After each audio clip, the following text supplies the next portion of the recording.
बुद्ध भगवान एक गांव में उपदेश दे रहे थे। उन्होंने कहा कि हर किसी को धरती माता की तरह सहनशील तथा क्षमाशील होना चाहिए। क्रोध ऐसी आग है जिसमें क्रोध करने वाला दूसरों को जलाएगा तथा खुद भी जल जाएगा। सभा में सभी शांति से बुद्ध की वाणी सुन रहे थे, लेकिन वहां स्वभाव से ही अति क्रोधी एक ऐसा व्यक्ति भी बैठा हुआ था जिसे ये सारी बातें बेतुकी लग रही थी।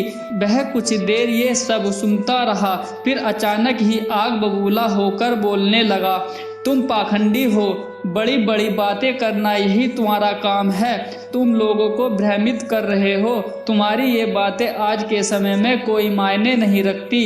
ऐसे कई कटु वचन सुनकर भी बुद्ध शांत रहे।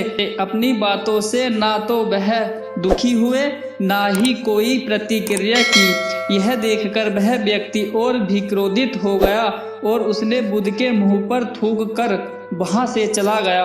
अगले दिन जब उस व्यक्ति का क्रोध शांत हुआ तो उसे अपने बुरे व्यवहार के कारण पश्चाताप की आग में जलने लगा और वह उन्हें ढूंढते हुए उसी स्थान पर पहुंचा। पर बुद्ध कहाँ मिलते, वह तो अपने शिष्यों के साथ पास वाले एक अन्य गांव निकल चुके थे।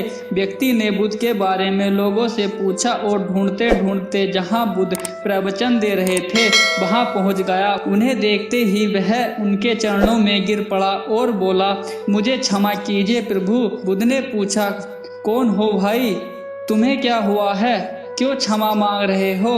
उसने कहा, क्या आप भूल गए, मैं वही हूँ जिसने कल आपके साथ बहुत बुरा व्यवहार किया था।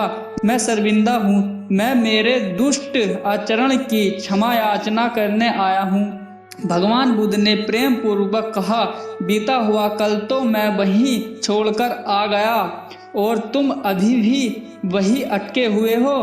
तुम्हें अपनी गलती का आभास हो गया, तुमने पश्चाताप कर लिया, तुम निर्मल हो चुके हो। अब तुम आज में प्रवेश करो।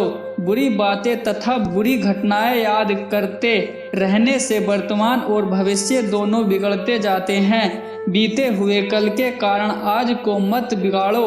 उस व्यक्ति का सारा बोझ उतर गया। उसने भगवान बुद्ध के चरणों में पड़कर क्रोध त्याग का तथा क्षमाशीलता का संकल्प लिया। बुद्ध ने उसके मस्तिष्क पर आशीष का हाथ रखा। उस दिन से उसमें परिवर्तन आ गया और उसके जीवन में सत्य, प्रेम व करुणा की धारा बहने लगी। मित्रों, बहुत बार हम भूत में की गई किसी गलती के बारे में सोच कर बार बार दुखी होते और दुख को कोसते हैं। हमें ऐसा कभी नहीं करना चाहिए। गलती का बोध हो जाने पर हमें उसे कभी ना दोहराने का संकल्प लेना चाहिए और एक नई ऊर्जा के साथ वर्तमान को सुदृढ़ बनाना चाहिए।